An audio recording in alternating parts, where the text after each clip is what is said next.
Thanks very much, Steve. Underway we go. A little bit damp out there, and Phil, I've got to ask, I mean, they're all on slicks, but how careful have they got to be over the opening laps? Yeah, to be honest, it's actually drier than you think. It's actually the start-finish line that's pretty wet. So that's going to cool the tyres when they go into turn one. But I think the rest of the lap is pretty dry. It's quite warm out there. The minis have dried it out. If you go offline, yes, it's a little bit damp, but everyone is on slicks. We have checked, but it's the overtakes that are going to be interesting when they're going offline to try and pass someone else. That's when they could have a lock-up, and it could get interesting. You can probably expect maybe less overtake attempts in this one, because this is the grid based on fastest from qualifying. A previous race was partial reverse, and we've got an amended result for that as well, which we'll talk to you about as we run through. So round 15, halfway point of the championship season. Martin Molnar double pole this weekend. Fionn McLaughlin, the championship leader, alongside Chase Fernandez on the second row. Great qualifying from Chase. Ari Bansal, the newcomer last time out, he's done well too. And he's next up from Thomas Behrman and Henry Jocelyn. Rowan Campbell-Pilling starts on row 4 from Theo Palmer, and then Ethan Jeff Hall, August Raber, Jimmy Pizik and Henry Mercier on row 6. The 7th row, Leo Robinson, Adam Alazari from Yu Haofu and Tommy Harfield. Then it's Xavier Avramides and Ella Lloyder, camera car on row 9. The grid completed by Cole Hewitson and Elba Larson. So I think quite a few drivers have been having issues with either jump starts or not getting off the line, and they've got I was going to say a break to deal with it, but they haven't, because they're at the British GP meeting in a couple of weeks. But it is a big issue, isn't it? Yeah, it is. Yesterday's first race, there was lots of people stalling. So obviously there's a few clutch issues, I think, that people are having. And then today it was jump starts. So I think, Campbell-Pilling made a hell of a jump start. I think it was when the red lights came on rather than when they went out. And someone else, it was Raber, he got a jump start. So it was he actually finished second on the track. It was the amended result, yeah. It was, yeah. And it meant his teammate Mercier jumped to second, and Raber is now third. So, yeah, great result for Mercier on his debut podium. And, you know, moving from third to second, it's a great result for him. But, yeah, let's see how this third race of the day, weekend, is going to pan out. Obviously, like you said, it's a little bit damp on the start line, so you're going to see lots of wheel spin on the start, but then it should settle down once they get a little bit of heat into the tyres. Start's going to be crucial here, as it was yesterday. Martin Molnar in blue for Virtuosi, with Fionn McLaughlin, who in the same position yesterday outgunned the pole man down into turn 1. Let's see if he does it again today as the lights go out. He does, he gets a good start. Does McLaughlin, and I'll tell you what, Molnar knew that, and he slots into second straight away. Coming up into third is Ari Bansal, the first of the Fortec runners in white and red, but that was, by the look of it, a good clean start. Yeah, it was actually, yeah. McLaughlin got a great start on the outside line. He was on a better line, got through the corner in first place. So let's see if Molnar can chase him down for the win. But as you can see, Ella Lloyd, the Excel car, Lloyd's been put wide there. She's lucky to get away with that, but that could have been a lot bigger. But she can see she's just gone down the inside and kept that position, I think. So great drive from Ella Lloyd to have that wide moment on the grass. Obviously the tyres cooled very quickly, and then she had a little lock up into the hairpin. Yeah, it was Cole Hewitson that was going past her. She did lose momentum in a couple of places there, but she's trying to damage limitation for Ella now, which is a pity. They are so fast here. I say damp conditions, but basically everybody having a decent enough start, with McLaughlin having the best of that start as the lower midfield runners head their way up Clay Hill, up in towards Druids for the first time. Championship wise, I say that it was a little bit of a change around, wasn't it, in the reverse grid race, and McLaughlin now with a 2-point lead over Molnar. Actually, it might change a little bit. Actually, no, it won't, because McLaughlin, she might, no, didn't get any more points, did he, because of the amended result. Ella Lloyd, though, back on the offensive, goes on the outside run and getting stuck in. That's Leo Robinson on the inside. Great bit of racing between the pair of them, very close. Oh, you can see Alazari having a big lock up there as he's going into turn 1, which is an unusual place to lock up, but he didn't want to hit his teammate going into T1 there. So yeah, just pulled out of that one so that he didn't have a big collision. It is, like I said, a little bit damp offline, so that's another reason why some of these guys are going to be having lockups. But yeah, McLaughlin doing a great job out front, leading at the minute, with Molnar in second. Bansal in the Fortec car in third. He's having a great second weekend out in British F4. Great for Fortec to have two drivers racing as well, two quick drivers too. Obviously we saw the solo entry in the first couple of rounds, grabbing pole position, so we knew the pace was there in the team.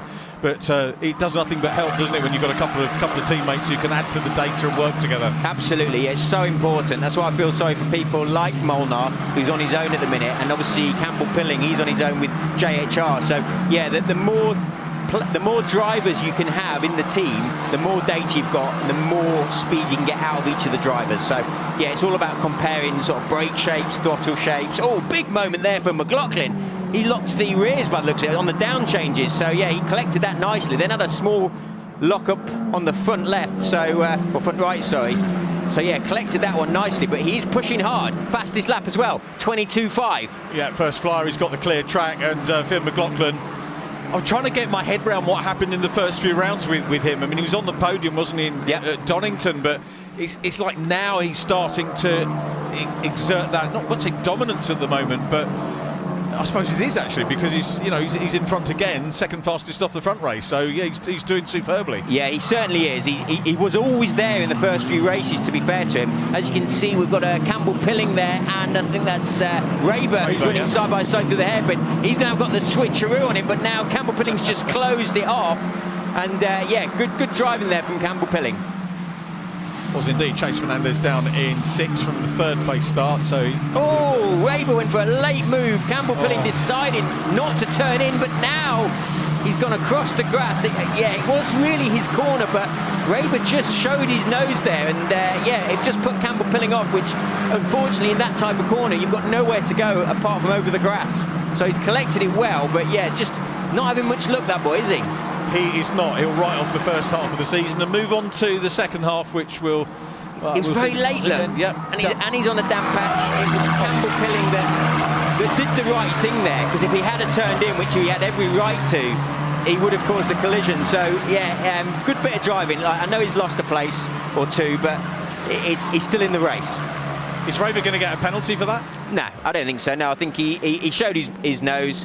There was no collision. They ran side by side. I think there was. I think it was a bit of... I think they might have banged wheels. Do you think? Yeah, maybe. We'll have another look maybe later on, but yeah. I think you'll be right. I just thought Campbell Pilling thought better of it, and just decided to send it over the grass. It's a good option, because you've then got the track the other side of the grass, so it's, you're pretty safe to rejoin. Well, so McLaughlin out front. Molnar, Bunsell, would be good if he gets a podium, wouldn't it? In his second meeting, doing the limited campaign, and not even as many of those as he probably can do. Behrman running well too. Again, he's second position in the rookies, fourth position overall. Henry Jocelyn having a good run as well. Chase Fernandez in 6th place. Then we've got Raber Pazik, who obviously started on the front row of the reverse grid race, has come up into 8th place, so he's in the championship points for this one. No points for passes in this one. There is 1 point for fastest lap. Get 2 points as well for the pole position at the start of the meeting, which unusually gets added to the second fastest race result.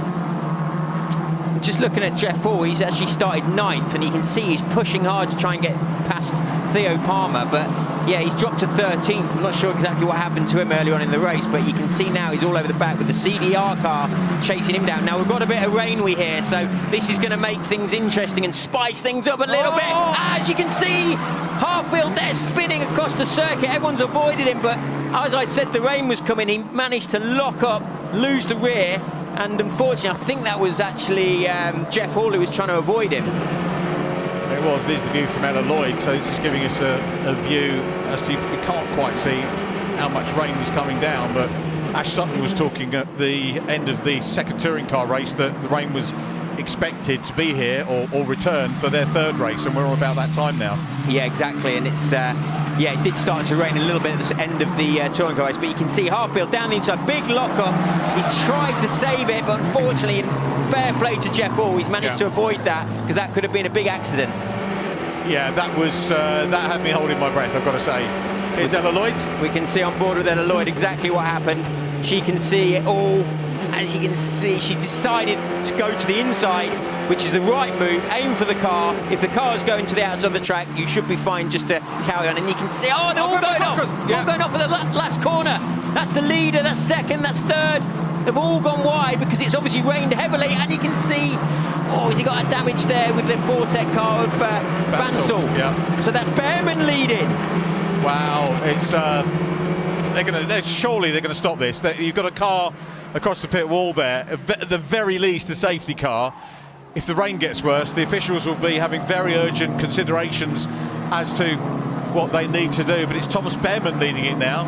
So these guys that were further back, they could see what was happening. They were all struggling to get the car stopped, so they managed to brake a little bit earlier just so that they didn't follow them through the gravel. But we'll have a replay of that in a second of exactly what happened. But just so you know now, Behrman, Jocelyn, Fernandez is the top three, and that is Bansal, who's, I think he had damage because he was struggling to get on the throttle coming out of the last corner and over the brow onto the start-finish straight. So is that the case of the drivers that are going off just literally being the first on the new conditions and catching them out, and the rest of them see that and can back off? Yep. Exactly that, and you can see with that off there, the Red Bull car of McLaughlin, he's got that front wing stuck under the car there, which is not going to give him any, obviously no front end grip anyway without any aero, but also it's lifting the bottom of the car up higher now, so he's going to have to come in and get rid of that and get a new nose on, and he needs to do it while he's under the safety car. This was not foreseen. I really didn't see all of this starting to play out. Let's have a recap and a re-look at what happened.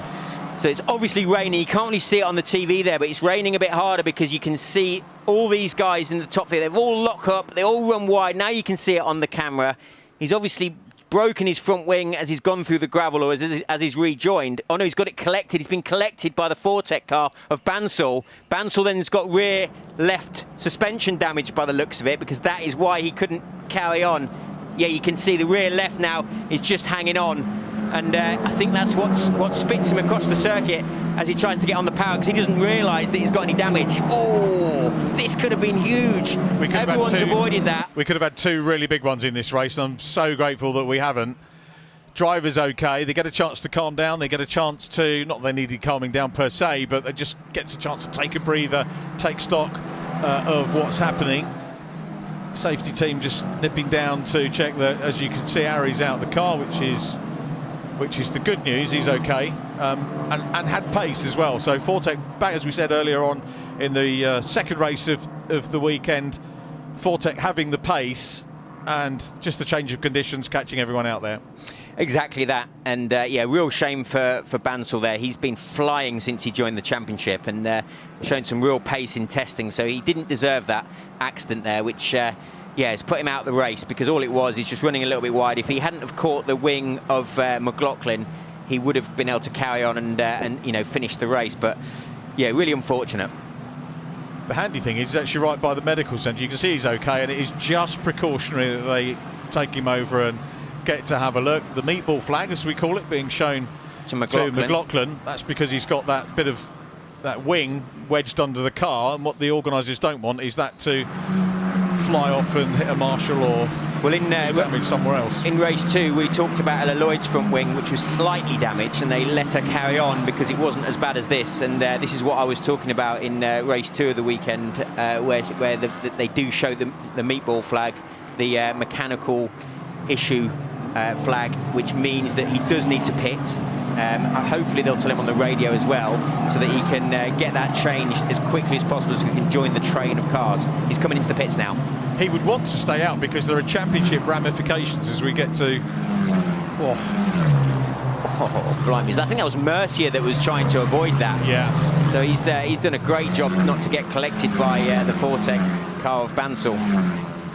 Yeah, championship ramifications here. Obviously, McLaughlin was in 6th place, went on to finish ahead of Martin Molnar, but now McLaughlin will come into the pits. Molnar's running 9th. He'll go up to 8th, which will be 2 points. Now, depending on who gets the fastest lap, McLaughlin's best bet for a championship lead here, Phil, is to get fastest lap. Absolutely. He'll be out of the points. Points aren't going to count here, are they, I don't think? The only problem is it started to rain, obviously, and the lap was done earlier when it was drier, so he's going to struggle to do a better lap time now. But there is plenty of time. There's 13.5 minutes left, so it could dry again, and he could do a lap. But he's got it in his pocket, kind of thing. Exactly. But that's impressive work from Hi-Tech to get that front wing change as quick as they have, because he's going to be joining the back of this train ready for the restart of this race. That's why Hi-Tech are leading the team's championship at the moment. Road in 2nd, Virtuosi 3rd, Argenti are 4th in the team standings, and it has been a very close year that we've had so far. But what about this situation that Thomas Behrman finds himself? in here. He had the reverse grid pole at Silverstone on his debut last year, and now finds himself in front on merit, we've got to say. His dad David's here this weekend and watching. He's going to be enjoying it.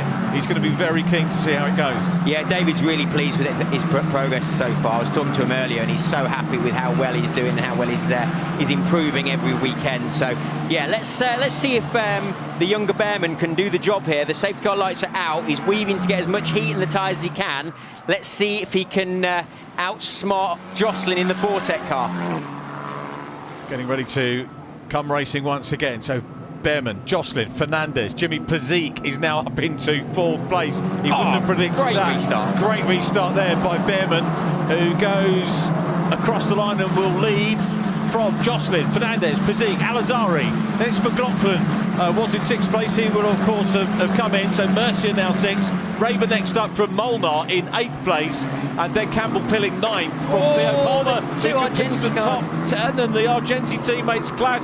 Off goes another wing. More bodywork going off as well. Yeah, I think that's a front wing and maybe a puncture from the 2 Argenti cars, unless Mercier got away with it. But I think, is that Jeff Hall, or was it Raber that's got the front wing damage? That is a real shame, just from having a little bit of contact through turn 1. Big lock up there from Raber, as he's got no front wing. Jimmy Pazik looking around the outside for 3rd place on Chase Fernandez. I think he's got the job done, Phil. It looked like it, didn't it? And you can see Leo Robinson as well trying to get a run on the Argenti Mercier car. So yeah, look at this. It's Alazari, it's not Pazik, it's Alazari that's come through. Alazari is now in 3rd, Fernandez 4th. Oh, big moment there for Jocelyn. It was, well, we saw it as a roadie car, but it's Alazari up into 3rd place as Jocelyn collects it all back up, and that will be great for Alazari. Here's the replay. Yeah, you can see now Raber's gone down the inside. Oh, just caught the rear right of Mercier, and that's taken his front wing off, and then someone's hit it, it's sent it off the track, so hopefully that's not going to affect anything for the rest of the race. Again, Lloyd's got the best. We've got a red flag. We have a red flag now, because I think there's just too much carnage. Yeah, that'll be race over as well. I think it'll be a red and checker. We are, well, about 10 minutes to go, so half distance, is that half points or not? I don't know. We have to... It could be, I don't know. Yeah, it looks like they're bringing them into the pit lane, so that means that is probably the end. No, they're stopping them on the grid. So maybe they're going to restart it. Well, this is normal protocol, to be honest. They'll do it, and you notice that they've done it just short of the pit lane entry. So I reckon it'll be a checker, because we've got timing issues as well with touring car racing coming up as well. But 10:54, that's not quite half distance, is it? It's not, but also it goes back a lap. So any of those positions that people made, it does actually go back to with Bearman, Jocelyn, Fernandez as the top 3. It will. Alazari will be a little bit disappointed about that. That is if indeed we don't get a restart. So now Raber, if you're the cause of the red flag, of course you can't profit from it. That's the other thing. So won't be able to do from that. Now points-wise, where does it? McLaughlin is out of the points, but still has fastest lap, so gets a solitary point. Molnar is in 8th. So my reckoning, if we get the checker, it will be McLaughlin on by 1 point. I've been told there is a restart for the 10th. That's good news. It is, isn't it? Great for the viewers. I think they'll be putting everyone back to their original, the positions they were in the last lap. So we've still got it on the timing screen as Bearman, Jocelyn, Fernandez, Pazik, Alazari, Mercier, Raber. Raber needs a front wing, which they're doing now, which I believe they are allowed to do. Just hearing that, 7-minute sprint race from our directors via race control, and it's going to be a wet race, so they'll change to some wet tyres. But in the meantime, as there's a little bit of a breather going on circuit, time to take a quick break. Please stay with us though, because we'll have the resumption of action for you from Oulton Park in just a couple of moments.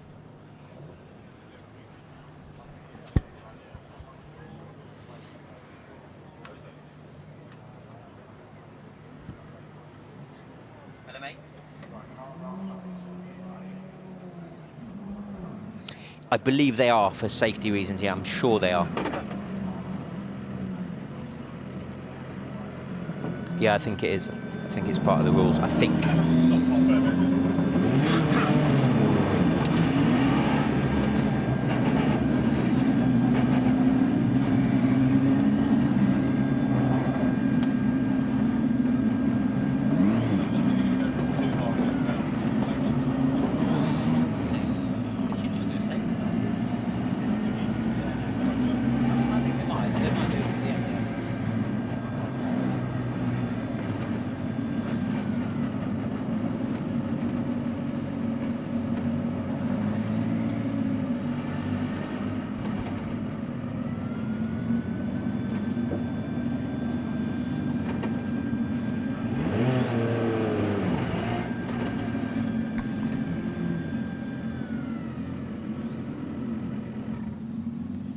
So under red flag conditions here at Oulton Park, as you can see, the race stopped due to the incident. Harry Bansell was the first one that went off, and the cars lining up. As you can see, this is what the teams, if you've ever come to the racetrack, you see a great big queue of all the teams that aren't in the pit, in the pit garages will come down with all that equipment. Yep. And you sometimes wonder why they bring it all. This is exactly why. Yeah, it's if something happens on track where they can come in and do a quick pit stop for a front wing or tyre change. But this is a perfect opportunity for all the teams to put wets on the cars. If it is wet enough, some people might stay on slicks, but I think everyone was struggling on that last restart. So I think people will start trying to be smart here and put some wets on. Yeah, they're wets that are going on the CDR car. So yeah, let's see. I think we've got a 7-minute sprint race when we restart. So let's see if we're going to be starting under safety car.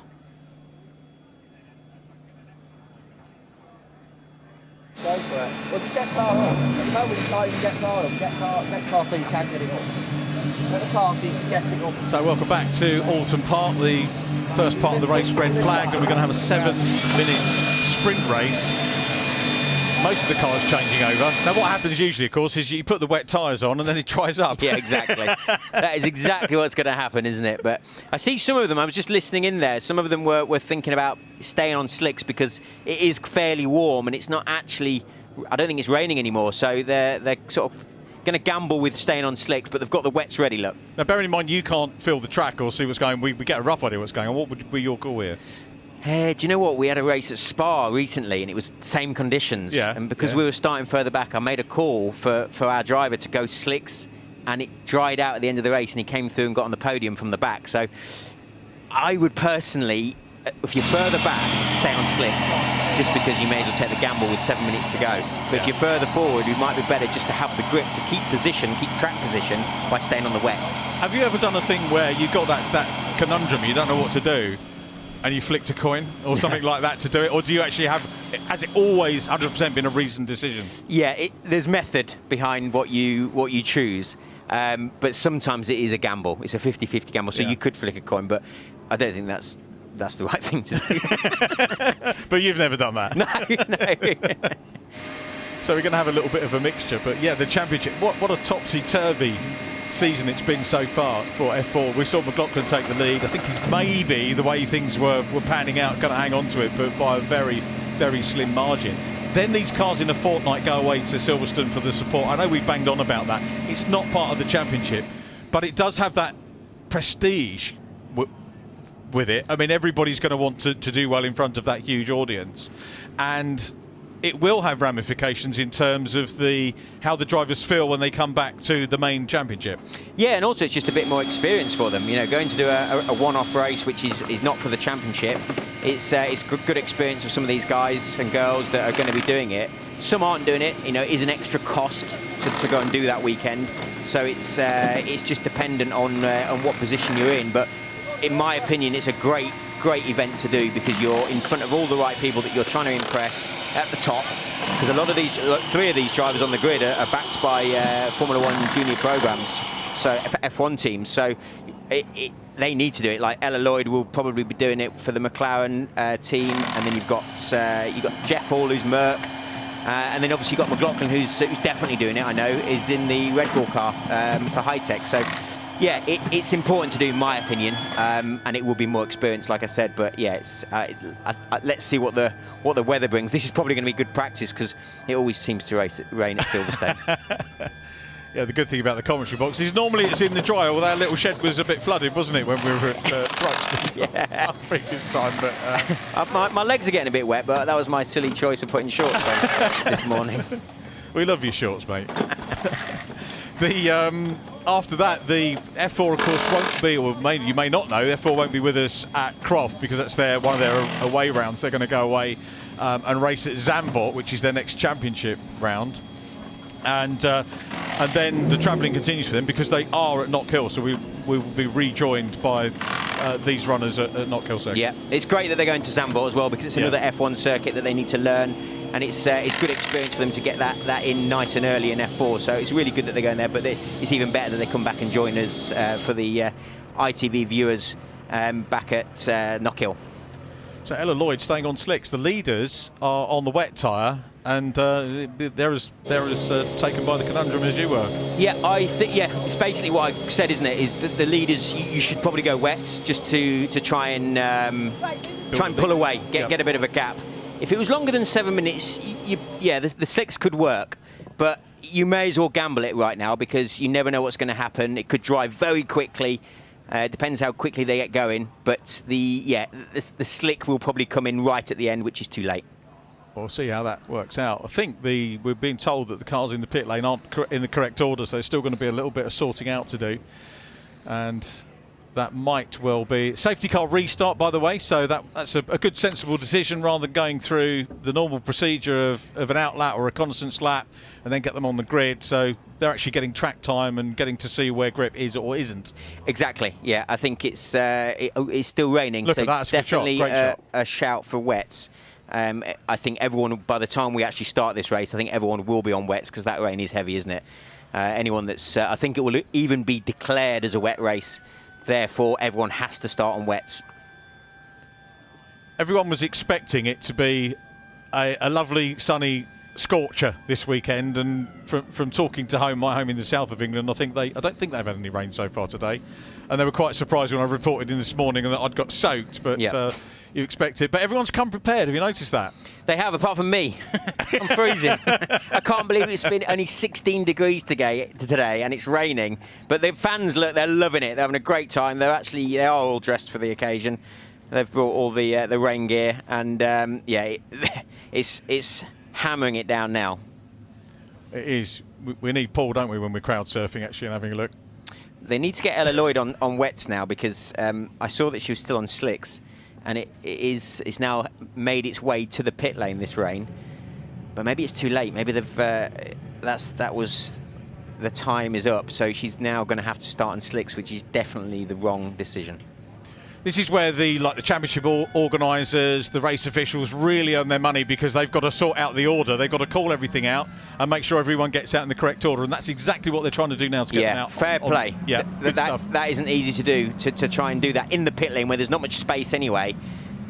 Putting them all back in the correct order. So they're getting one lap behind the second. Ella Lloyd needs to get in the pits ASAP. And anyone else that's on slicks. I'm actually quite surprised that they've allowed them to go out, because it is a bit of a safety issue now. Because you can see it's way too wet. Cracking job by the British Automobile Racing Club, the BARC, getting everyone out in order and getting that turnaround very quickly indeed. So kudos to the club for sorting that out. Now, do we think they're in the right order? We're sort of hearing conflicting things. They were definitely putting them in a different order as they were leaving the pits. Whether it's the correct order, we don't know. But there's all the right cars, but not necessarily, to use a very old one, in the right order. No, exactly. Beerman definitely, and Jocelyn and Fernandez were the top three. I think they are in the correct order. Yeah, but we'll see as soon as we get onto this first flying lap. But yeah, I think there's a couple of cars that are on slicks, annoyingly, which is not good for them. They are going to have to pit, and they are going to have to get some wets on ASAP. Yeah, so we might get the pit stop from Ella Lloyd. Yu Hao Fu is in. So he will rejoin some way back. And of course, one thing you can't do in these conditions is do a blistering lap to close right the way up. And significantly, the clock is running as well. It is, isn't it? Yeah. Now, just noticed that. So yeah, it's only going to be a very quick, maybe 3-lap, maybe 2-lap sprint race. But yeah, let's see if the young Bearman can do the job. This would be another potential bit of history being written here. Either way, whether it's Jocelyn, Bearman or Fernandez, and I'm being very unkind writing Pazik out of the picture. He's in 4th place. We've got a bit of F4 history about to be made, possibly. Exactly. Yeah. We've had Fernandez. He's won a reverse grid race before, hasn't he, Fernandez? Oh yes, of course. But not a main race qualifying. Not the fastest off the front one. So, but yeah, you're quite right. He did take the reverse grid win. Scott Stringfellow, probably driving the safety car, probably wishing he was still in single seaters, as he was many years ago. Made it up to F3. I'm sure he's enjoying this car. He's getting plenty of laps in. As I predicted, Lloyd and one other car has come into the pits. That's Mercier. Mercier decided Robinson's come in as well. Leo Robinson's in. So, Yeah, they decided to stay on slicks as a bit of a gamble, but unfortunately it rained so hard just before they went out and they ran out of time. So yeah, like you say, Robinson with High-Tech, they're doing a quick change. You've got Mercier, who is with Argenti, and then you've got Lloyd, who's with Rodin. So 3 teams all trying to go for the quickest pit stop. That is quick as well, isn't it? Yeah, that Robinson's been done quickly. He certainly has. I mean, this is not a mid-race thing that these guys are drilled for, equipped for, but that was a quick turnaround. Yeah, High-Tech have definitely won that. Rodin second, and then Argenti looks like they came out third. So they need to now catch up the safety car. Is that the Phil Glue trophy for the fastest? He's not far behind, actually. Argenti and Rodin were very similar, to be fair. Yeah. But yeah, bad decision that for all those 3. But like I said to you earlier, you have to take the gamble sometimes. You do. So Behrman out front, Jocelyn second, and what? That's a shame. Wow. That is a great pity. So red flag. Why, I'm not sure at the moment, whether we've had a problem with someone else. We're having a quick look round. Our spotters are going to be having a look round. Maybe it can't be that the weather's got worse, because it doesn't look significantly worse out there. And they're in wets, but it might be, we're hearing it might be a erroneous order, perhaps. If someone's in the wrong place, obviously you don't want to start the race, but that's going to be done, isn't it? Oh yeah, that's it now. Yeah, there was a complete waste of time. So yeah, really disappointing for the viewers, because we didn't get that last few laps to watch. But yeah, it was good to see some pit stops. We did, actually, and nice to see the teams at work and do their stuff, but the guys at the front are going to be disappointed, apart from Thomas Behrman, who in theory then takes his first win. Yeah, so which is great for him. Which he earned as well. Yeah, I wonder whether also, yeah, does it go back a lap as well? So that's completely void, isn't it? Yeah. Yeah. So it's possibly going to be half points. We won't probably know that until all of the they're going into Parc Ferme. And so it's Behrman from Jocelyn, Fernandez in third place, Jimmy Pazik in fourth. There is Jimmy in the 93 car, the Rodin driver going in. Al-Azhari in 12th. Al-Azhari was the most unlucky out of everyone, because he'd got up to third before the first stop. So disappointment for him, but he knows he had the pace and the ability to overtake. But as you can see down there, Thomas Behrman is going to be a very happy young man. They love that pose, don't they? When they get on the bonnet of their car, and they never know what to do with their arms. But that was a good celebration from Behrman, and yeah, he deserved that. That comes from a film, doesn't it? What do I do with my arms? Is it the yeah. Talladega Nights? Talladega Nights. That's where it comes from, isn't it? Absolutely right. It's true, though. It's very, very true. So we're just waiting for confirmation of the result, but it's the 15-year-old from Chelmsford, Thomas Behrman, who takes his first win. Ex-Carter, as many of them are. Did 2 meetings at the end of last season. Had a best of ninth, and that was a really sensible thing for a youngster to do. If you want rookie status, come in, do the last couple of rounds of the preceding year, and you can keep, with limited experience, keep the rookie status. And then, David Behrman, his dad, Thomas's dad, said, yeah, it's very much rookie year for us. Probably not going to be in the mix for overall, but let's try and get the rookie title, and then maybe come back for another year, maybe here, maybe in an international championship weight. See, look how much it means to you. That's great to see. It is, yeah, and it's great for the team, great for his mechanic, great for him, great for the family, the sponsors. It's just really nice to get that result. He works so hard with his team, and they deserve that, every bit of that. And same with Jocelyn and Fernandez. They work so hard with their teams, and finding the backing to get there and to all be on the podium is fantastic. Well, we've had a result through. Let's have a look at the official result then of round 15, and Thomas Behrman takes overall and of course rookie honours. Henry Jocelyn second from Chase Fernandez and Jimmy Pazik. Adam Al-Azhari fifth from Fionn McLaughlin, and Fionn's finish means that he gets points and retains the championship lead either way. Henry Mercier next up from August Raber, Martin Molnar in ninth, and Rowan Campbell-Pilling completing our top 10. 11th goes to Theo Palmer from Leo Robinson and Ella Lloyd. Xavier Avramides in 14th from Elba Larson. Yuhao Fu in 16th from Ethan Jeffel, Tommy Harfield. Ari Bonsall in 19th place, and Cole Hewitson 20th. So we don't have the standings for you at the moment, but a good opportunity as we watch the celebrations down in Parc Ferme to take a quick break. Please stay with us.